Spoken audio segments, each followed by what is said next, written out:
1947 August 15 നമ്മുടെ ഇന്ത്യക്ക് രാഷ്ട്രീയ സ്വാതന്ത്ര്യം ലഭിച്ചു. എന്നാൽ നമ്മൾ സ്വാതന്ത്ര്യ സമര സേനാനികൾ സ്വപ്നം കണ്ട ഇന്ത്യ വെറും ഒരു ബ്രിട്ടീഷ് ഭരണത്തിന് മോചിതരായ രാജ്യമായിരുന്നില്ല.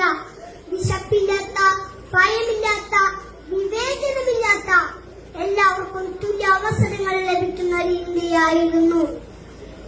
പ്രിയപ്പെട്ടവരെ, നമ്മുടെ ഇന്ത്യയുടെ ഏറ്റവും വലിയ ശക്തി അതിന്റെ വൈവിധ്യങ്ങളാണ്.